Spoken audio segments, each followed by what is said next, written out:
Welcome back to the Marty and Jaden Show. I'm Marty, and this is Jaden. We just finished reading the Bands of Mourning, Part 3 of Mistborn Era 2, the Alloy of Law series.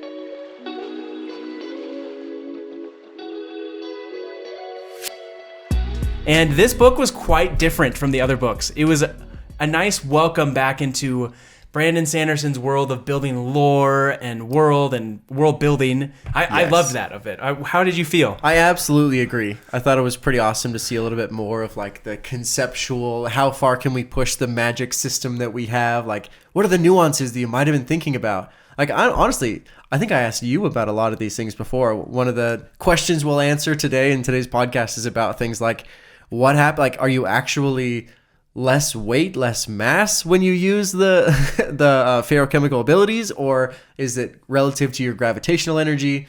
How does that actually work? A lot of great questions were answered in this book. You know, Jaden, I'm not gonna lie, I'm pretty impressed with the questions that you asked on the way up to this.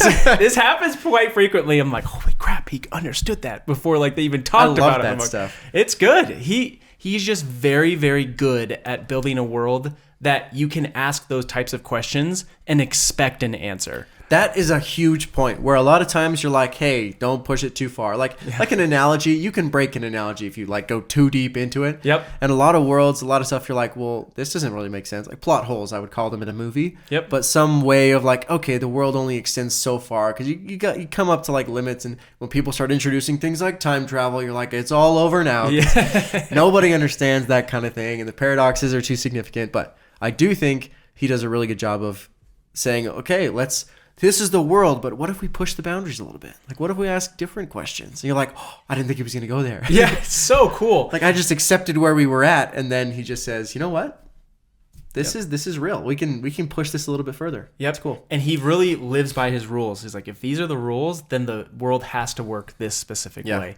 And it's very opposite of a Harry Potter type world where like you're like, well, if you can come up with a spell, you can do it. Like, that was always confusing to me. It's like, is people just making stuff up? Yeah, like, seriously. And why say random words and might kill somebody? and why doesn't everyone just use killing spells all the time? Like, because it seems like it's the only one that actually does anything like that's stops anyone. It's the difference between a soft magic system and a hard magic system is what they call it. You might have to define that for me. Yeah, so soft magic system is that willy-nilly, just like, okay, we're just going to say it's magic and that's why it works. But a hard magic system is this very Brandon Sanderson where there are rules in place. Okay. There are boundaries and limits, and you can't just say like, well, and they resolved it by doing this random thing. And is that what you were talking about? We've talked about this in other episodes with other books where it's like you get a little bit more and more power, almost like the Dragon Ball Z effect, where it's like, yep, it's the now same it's thing. More and more like the stuff you learned in the first book, you're like, is basically child stuff because no one uses it because it's just they've advanced past that and it's useless now. Yep, it is very much that. And that's part of the brilliance of Brandon Sanderson is he's able to create scenarios that are very, very distressful, where there's a point where like there is no way out of this unless you were to just use a poof magic system way like out of it. But he finds a way that makes sense with the rules that he's already created to resolve the scenario. He does have almost like hyper-powered elements of it, and we see that in this book for sure. It's called Bands of Mourning. But I think he does a good job of that. I want to talk about it when we get to the end of like how he includes like massive power, but also I have some questions about the whole scenario leading up to where those came from and why they were there and all that stuff, but we'll get there. Yeah. It's a good book though. I think the story that they walk through in this book is a little bit more exciting, I guess. I do think overall Alloy of Law does a good job of containing a great story in a short book.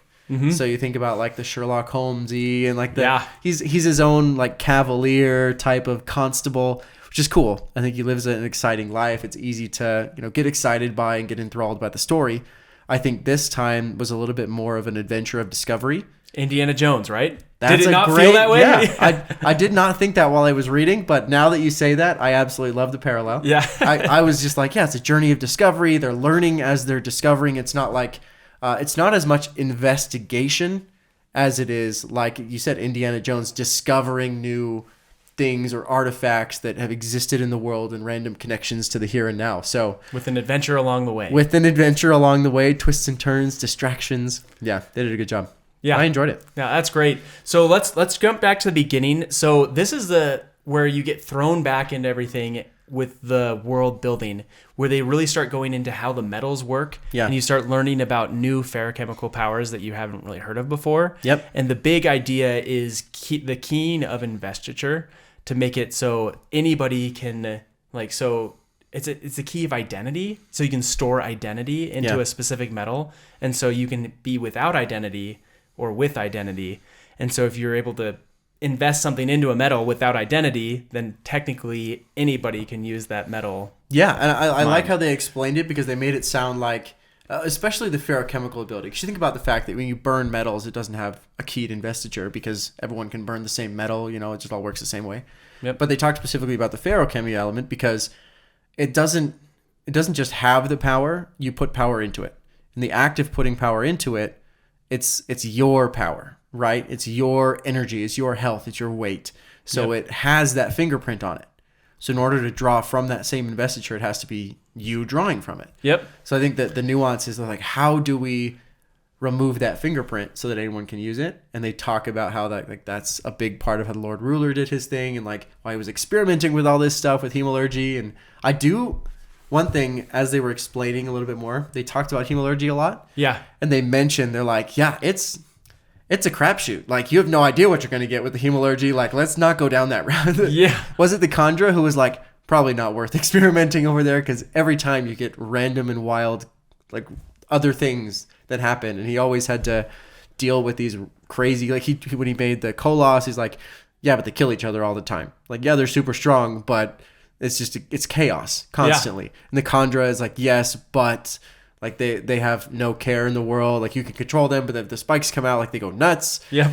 All these things where hemalurgy has these crazy limits where he's just testing stuff out, and it was going poorly basically every time. Yep. I think it was cool that they mentioned that, because you do think about the Khandra are incredibly powerful. Why not just use that capability? Why not go further with that? And he did a good job of, here's the limit, because exploration is very dangerous. Yep, and the Khandra seem to hate the hemalurgy anyways too. Yep. They're like, no, we're not a fan of this. It's not something you guys should be experimenting with. But it does lead us to believe that there's a lot more to be discovered with hemalurgy. Sanderson's not going to just leave that as is. So when I say, which is cool. Yeah, it's not really a limit. It's more like a severe danger. This is risky stuff. And which makes sense on why they wouldn't want to touch it, right? And why they're afraid to experiment. And so it's an easy way for an author to push off saying yeah, there's some things here that you guys don't know about, but we're not going to touch this until later. It's a cool way of doing it. It is, for sure. So, and then they talked about the ferrochemistry, the limits there. We learned a lot about what they're trying to discover, right? They really set up the whole book in saying, this is what we're trying to figure out. We know it's been done before, so we need to figure out how it was done. And alongside that, we kind of want to find these Bands of Mourning, which the definition of the Bands of Mourning is the bracers that the Lord Ruler had, right? Yep, the ones that he used. Because he had a bracer for every metal. Yeah, just which is wild. Yeah, this book really, there's gonna be some jumping around in this, because this conversation ties in so well to the end of the book. That when you get to the end of the book, and clearly there are spoiler alerts for this, by the way. Yeah. we're basically a spoiler podcast. Yeah, just so you know, yeah. But once you get to the end of the book and they're using the Lord Ruler's powers, you cannot help but get a sense of oh my gosh, I cannot believe Vin or anyone even thought they had a chance to beat the Lord Ruler. Basically invincible. Invincible. Yeah. This guy was amazing. Imagine Miles' 100 lives, be able to heal yourself instantly, which the Lord Ruler did back in the first Mistborn book, with Kelsier throwing spears at him, or people throwing spears. I don't know if it was just Kelsier or what, but it was a big pivotal moment. Yes, yeah. But spears going through his head and face and arm, and just still walking to Kelsier anyways. But he's just so powerful from these bands, and it's just crazy. That just blew my mind to read that part of it. It also makes you be like, you know what? I'm kind of impressed by the Lord Ruler. I know they ended that way in the regular Mistborn series, where you're like, I kind of understand why he did what he did. I don't necessarily agree with it all, but at least I understand his decisions a little bit more. And he just messed up. He's trying to make the world better, and every turn he took, he just made it worse, and he's freaking out. And he resulted to violence to be able to handle all of his ruling power. Yeah, and the class system he developed, all this stuff is just that it was basically meaningless. The reason he did it was just to create some sort of order that he could control. And he just was not good at leadership, which is why he needed to control it that way. So you learn a lot about that. You learn a lot about how his power came about where he was trying to go with it. And then just the fact that I guess we are allowed to jump around. So I'll ask this now. Yep. I don't understand the temple that had the Bands of Mourning in it. Yeah. The circumstances behind that seem so fishy. Like a bunch of people sitting in that room, they just died there, I guess. No, after they completed similar the temple. Similar to like the Egyptian, where they say like they create the secret tunnels, the booby traps, and then seal everyone who knows the path in there and let them die there. A little freaky, a little bit weird, but still along the sense of like what the Lord Ruler told him to do that. Did Harmony tell them all to do that? Like why did this get set up in the first place? Who was the person who put them there in the first place? I think that it was Kelsier. Oh. Yeah. So at the end of the book, there's this huge moment. Yes. Where for some reason the first time I read the book, somebody had to tell me a couple months later, like that was Kelsier, and I did not understand that. I'm like, what? It can't be Kelsier. He's like got a thing in his eye, but it is Kelsier, and you can see the scars on his hands, on his arms, and everything, and it goes that way. But throughout the book, they are mentioning this doesn't make sense. The time period. Yeah. Of when these things were built, when they went and visited the masked people in the south. The Lord Ruler was dead by that point. There's no way that it could have been this person. But the more that you read and the more that you find out, it doesn't seem like it actually was the Lord Ruler. It seems like it was Kelsier who went and visited the masked people, told them about the Bands of Mourning, and was also probably the one who set up everything in the with the Bands of Mourning temple and everything. Interesting. I did not make that connection. I know. Crazy, huh? So it's interesting because that also means that Kelsier was the one. It's a statue of him. Yep. With the spiked eye and everything, which the Lord Ruler would not have made a statue of Kelsier, of course, especially in that manner. There's also the spear, which he understands is like a big deal to like all of his followers. That's why it turned into a spearhead. Yep. Because he turned it into a spearhead, which is like religious symbolism for all of that too. Very cool. Okay, that makes a little bit more sense. It's still kind of a creepy way of doing. I know. I think the whole temple. The Indiana Jones vibe. It was very Indiana Jones vibe for sure. Yeah, but I thought it was cool. I want to jump back to the very beginning of the book. Yeah, let's jump back. We start this whole thing in the setting of a wedding. Yep. They're going to get married, Steris and Wax.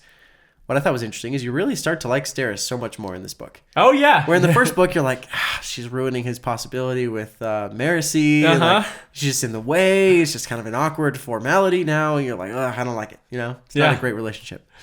But then she's really trying. She's her personality is such where she it has to be all written down, all planned, all figured out. It's like probably high anxiety. But essentially, it comes down to she's putting the effort in. She's working hard to build this relationship to make sure she's doing what she needs to do. She's making lists for him. I love that she's coming prepared. She's got vials. She's got a gun. She's like, let's do this. I want to be with you. I want to get there and figure it out. She loves steel flying, whatever that's called. Yeah. I think that's cool. I think you really start to understand her a lot better. You understand that she even comes into it thinking, you know what? I recognize that this is a formality thing and I want to make the best of it just like anyone else.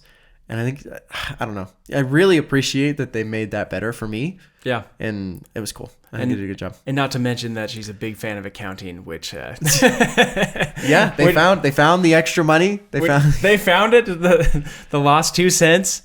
Yeah, as an accountant myself. Rung true. Yeah, although I don't think I'd be that detailed, man. You're like immaterial. 3 clips. That's fine. That's probably okay. Rounding error.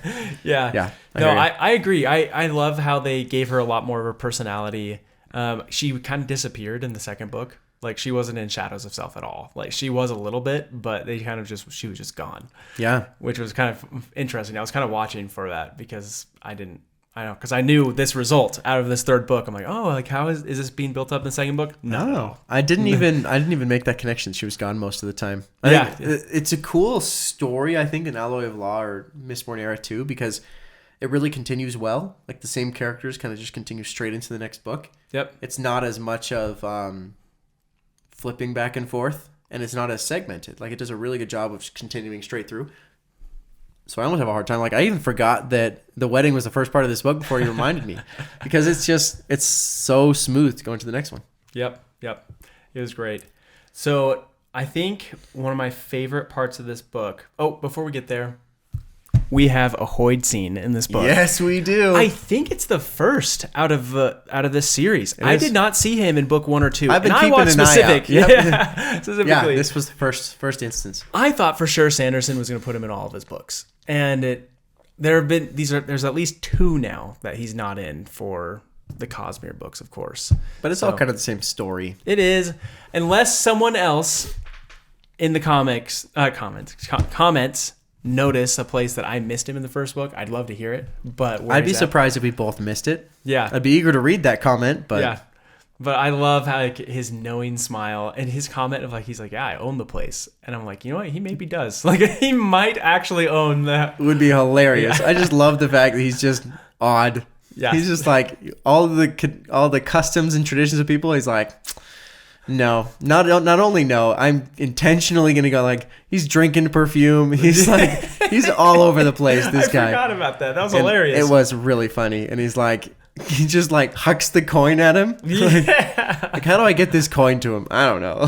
Throw it. Just throw it at his face. I think that's hilarious. Yeah, and then Wax immediately realizes something's off with this guy, and he gets into the ball, and he's like, yeah, that guy, I'm sure he's not going to be back. But he's not if I was to go out there, he would have disappeared. I'm confident. Yeah, he's more than he seemed, which is cool. I love Wit. He's just awesome. It's pretty great. So and he moves the story along quite well in this one. He makes sure he knows there's connections here that you need to be aware of. Yeah, it makes you wonder about Wit's role in the Cosmere, and he's definitely influencing things, and he's doing things on purpose. You look like you had something to say about that. I'm curious if that has a lot to do with the new secret project. Oh, interesting. I would love it to be. And yes, there have been some really good, smarter people than I saying what they think it is. I would love to see just the adventures of Hoid and jumping from planet to planet and figuring things out. Oh, be okay, where are we at again? What do I need to know? Yeah, and what is his strategy? Where does he get his information from? How does he know where people are going to be and when? It'd just be fun to see him, jumping around, having odd conversations with people, messing with their lives a little. That is the story we're all waiting for. We are. Honestly, though, I think that's not going to happen until Sanderson does his series Dragonsteel. So he's going to have a set of books called the Dragonsteel series. And I think it'll be 3 of them. Is that his group then? I think it's going to be based on Yolen, where Hoid is from. Okay, well, we know he has a group. He doesn't just act on his own because we know he's had understudies in the past. Yep. He's mentored people. So we know that he at least has some people that he's working with that do the same thing as him. So I'd be interested to see. I wonder, is Dragonsteel is it his group? I don't know. I don't know anything about it. And I'm actually because we know the Ghost Bloods are the anti-Wit, basically. Yeah.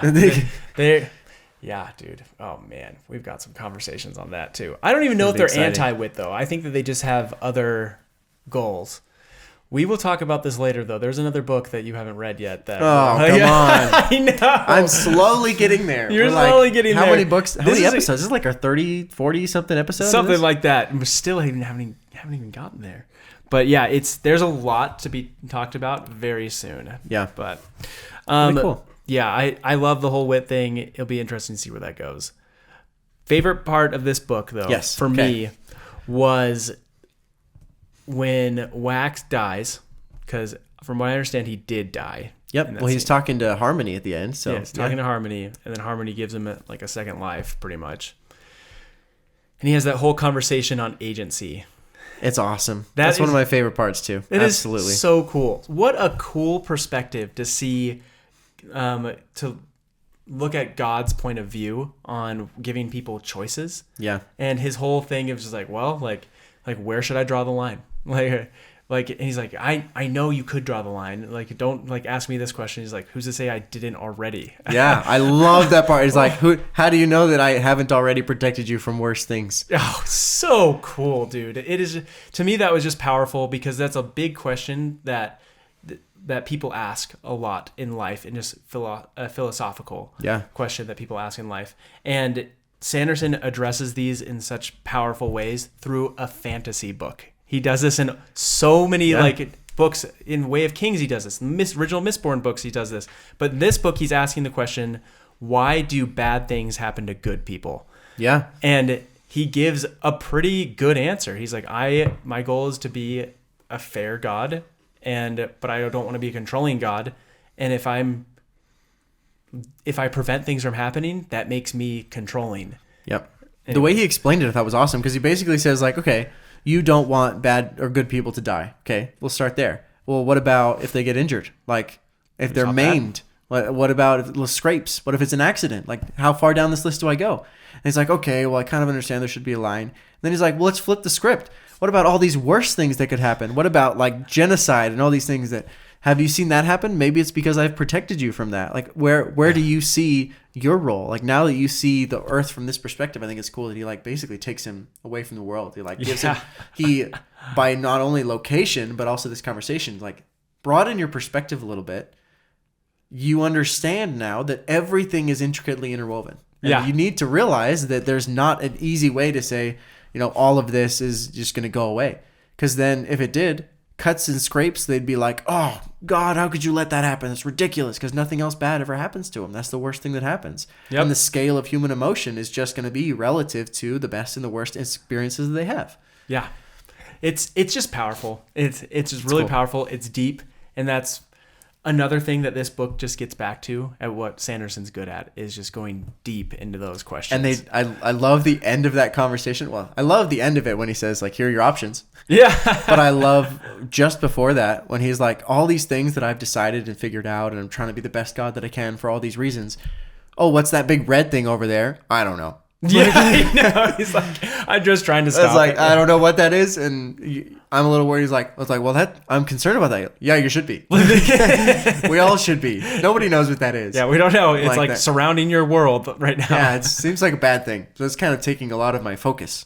Oh my gosh. I just think that's a cool, like, he has all this knowledge, all this wisdom, this great perspective, but he's also like, I don't know what that is. Yeah. I'm worried about it. Yeah, how insane is that part? So what did you think about that? Do you have like any idea of I what's do going on think there? I have a good sense because of what we learned from Way of Kings. So this is more of a Cosmere spoiler for maybe the next 30 seconds if you haven't read the rest of those books.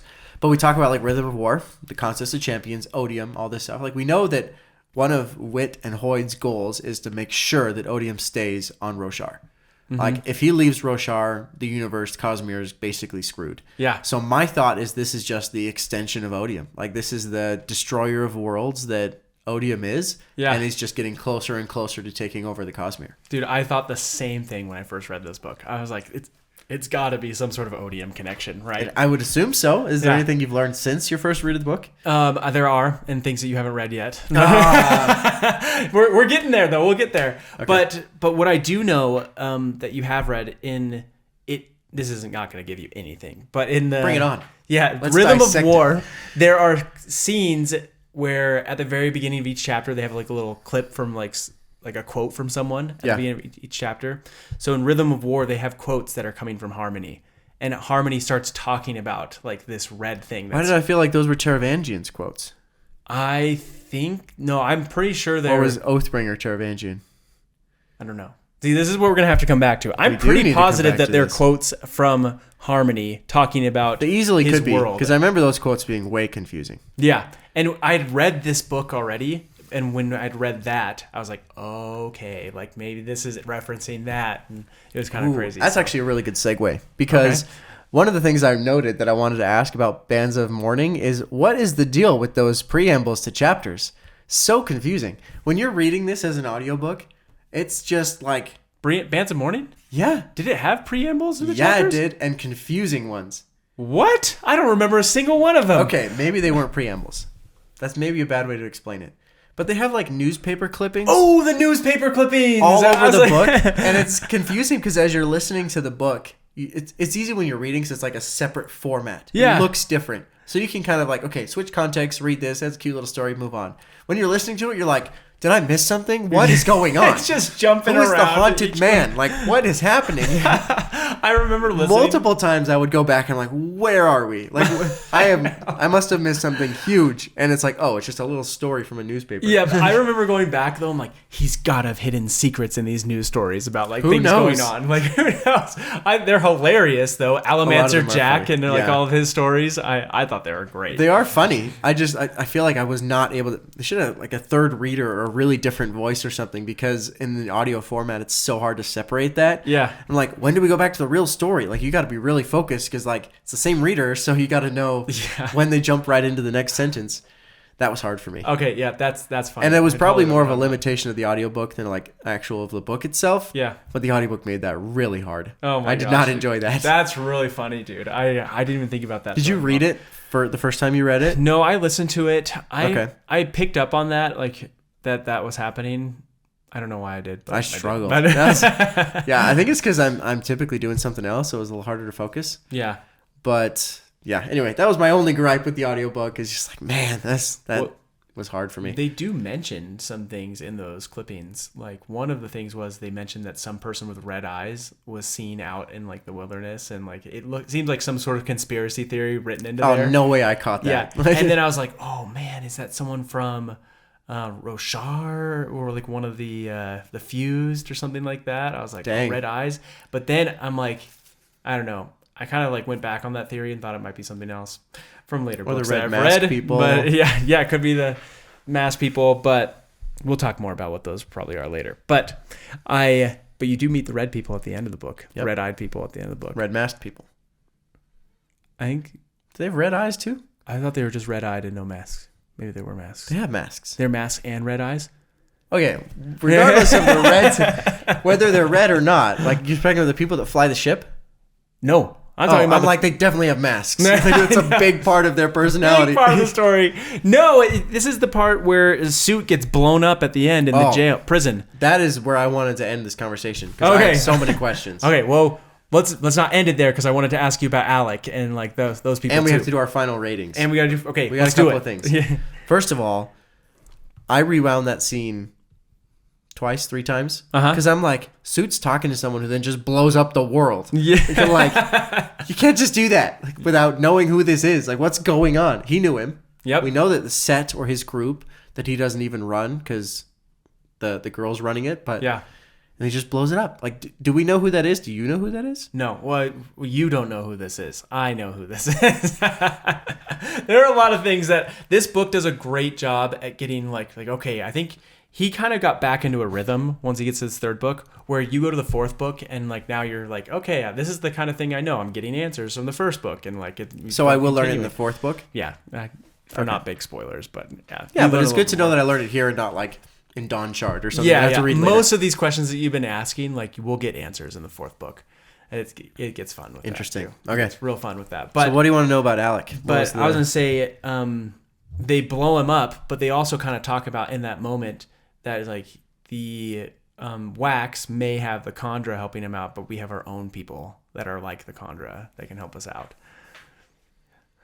Interesting. Yeah, and so that was, like, the one, like, hint that he gave about, like, who these people are and what they are. And he's just like, we don't need you. Like, you kind of tried, and we appreciate your efforts, but we're just gonna start this all over again. Yep, and we're just be done with this world, which is crazy. This sphere. Oh man! Brutal. And then the next book isn't released until 8 years later. Oh, or lucky 7 for us. years later. Lucky for us. Next week we can start reading it. I know, it's so great. So, anyways, crazy. But the last thing I want to chat about is just what you thought about the whole introduction of the Alamantic grenade and the flying machines, Alec and the people, the masked. This is where, remember, in the 2nd book of the Stormlight Archive, why am I blanking on the name? Words of Radiance. Okay. She meets the Ghost Bloods. Yeah. And there's a person who's... talking box? Not the talking box. So Shallan meets the Ghost Bloods, and she meets one of the Ghost Bloods who wears a mask all the time. Yes. It has to be one of these masked people. Really? Yeah. I mean, I can understand the fact that a mask is a mask, and that's like she doesn't ever take the mask off, and she lives with this mask. The Ghost Bloods we know are from Scadrial. That's true. Anyways, so pretty dang positive that it's from those people. But that would make a lot of sense. It really would. You mentioned the devices, which I really loved in the book. Yes. I love the fact that he can flip switches and all these things. Like, that is such a cool way to explain how Alamantic powers are lining up with invention. And I think that's really cool. I also think very cool. What's interesting is we learn this kind of all the way through the series. It's cool to see that they have a limitation, and Harmony mentions this and recognizes it. Like, unfortunately, their invention has been severely limited by the powers they have. Oh, okay. I'm so glad you brought that up. That was one of the coolest parts of this book. And you mentioned something very similar to this in a previous podcast. Yeah. You're like, it almost feels like Harmony is holding them back by giving them too many good things. And that's exactly what happened. He's like, I wonder, they haven't even invented the radio yet. And he says specifically, he's like, yeah, I almost wish that I hadn't given them all these opportunities. Like, weather's great. Like, I don't have to worry about it. Like, so they haven't invented anything. Like, why would I need a plane? Well, I don't need to go anywhere. Nowhere else exists. Yep. Like, he's made life too good for them. They have no need for any of this stuff that would cause invention. And you think, like, all the things that have happened in the real world, our world, where it's like the space program has invented all these cool things we wouldn't have had otherwise. Like, no real need to go to space, but because of that, we've been able to continue to advance in invention and creativity and all that stuff where they just haven't needed to. Yep. Just the whole idea that challenges and hardships create the need to innovate. Necessity is the mother of invention, as they say. And which is, exactly. And that's why the outer basin is starting to improve faster than Ellendale is. Yep. You're starting to make new things. And they're like, and it's because they have a little bit more challenges to deal with. More need. I think it's cool. Yeah, I thought that was really, really cool. Also loved, the last thing I'll say about the Allomantic Grenade is this was just another cool way to just expand the world and say like, okay, these are other cool things you can do with our powers, and it makes Maricy's powers way the heck more useful than it did before. Oh yeah. With the throwing of the powers. So, okay, you're telling me that this talking box that Suit uses is not the same box that the Ghost Bloods have? This talking box that he's using, I think, is a telephone. Are you sure? I think it is. I'm pretty positive that it is. Because he's plugged into a wall and things like that. Yeah. He has to rip it out of the wall. Yeah. I was like, man, I wish that would be a cool parallel. No, there are other parallels I know you're trying to get. And there are reasons for it in other books that it comes from. Okay, we'll figure it out. Yeah, but Allomantic Grenade, thought it was awesome. Cool way of expanding the world. Yeah, I think that's all I had to say on that. But yeah, there's a lot of we're very jumpy around this episode, but I think it's been cool. But overall, bringing it all together, how did you feel about Bands of Mourning? I don't even remember what our ratings are for the last two books, so we're starting from scratch. It'd be great. Okay, for this book, I would probably rate this one an 8.2 out of 10. Okay. Give me your reasoning. I feel like that's better than the other ones. So it's got to probably be right around there. Yeah. I don't know. I think it's better than the other ones. I really liked that this story was just a lot of fun. But like we said before, it expanded a lot on the lore of the whole Mistborn world. We learned a lot more about how this works. He expanded the powers, but not to a point where it became a soft magic system. He's still within the rules. You learned more about other places, which makes sense. It's a whole world. Like, you're not going to have just Ellendale there. You're going to have other peoples, which is really neat. And then you also have the amazing story of the Bands of Mourning and things like that. What knocks it down for me is I have to reread some of these sections 5 or 6 times to just get the rules. Yeah. Even the first time I went through this, I didn't I kind of just glanced over the whole investiture and who was keyed to and all that. And the second time, okay, I think I actually really want to understand that. And I think that's important to understand. So just the complexity, it was a little bit too complex in certain places. It was needed, and that was cool, the way that they did it. Some slow areas, but fun book overall. Not Way of Kings level and not original Mistborn level, but still a great read. So 8.2 for me. Interesting. Okay. I think that's good. It's a good reasoning. I had it very similar, but a little bit higher. Okay. I rated this was an 8.6. Wow, that's great. The reason that I wanted it to be close to the 9s initially when I was framing my review. It's I want this to be really close to the 9s. But then I'm what is a 9 book for me? And I was introspection, Yeah. And I couldn't bring it up to an 8.7, 8.8, 8.9 because it wasn't it didn't expand enough. I think it did to keep it in the high 8s, to be it's kind of building on that Mistborn. It's got a cool story to it. It's exciting. It's fun. But I didn't feel as much mental expansion other than the end, which was really good as far as the conversation with God and how having these interesting conceptual psychology. They could have gone a lot, Brandon Sanderson, could have gone a little bit deeper into that, but maybe that's what he does in the fourth book, and maybe that's why I'll maybe rate it higher. Who knows? Yeah. But I do think for this one, really great story, which brings it to a solid 8. A great story that has enough complexity, twists and turns, and fun and excitement to make it an 8 book. Yep. And the reason it's in the high 8s is because it did have enough of those elements for me to really enjoy it. Like new physics, new rules, new excitement, better world building. 8.6. Yep. Definitely better than the first 2 in the series. Which is and it will be funny if I go back and the other ones are rated higher, but we didn't mean to do that. Impressions also matter, and I think going into this book, having already read those 2, maybe made a difference. Who knows? Yeah, I agree. So 8.4 overall is our rating. Yep. Yeah, I did the math. That's quick math. Yeah, that's TV math for you. That's impressive. Man. It's scary to do TV math. 8.4. I'll take it. But that's our rating overall. Let us know how you feel about this book. Is it your favorite of the series so far? We're about to jump into the Lost Metal, so catch us there. Very exciting books coming on the horizon. So get subscribed if you aren't already, and we'll see you in the next one.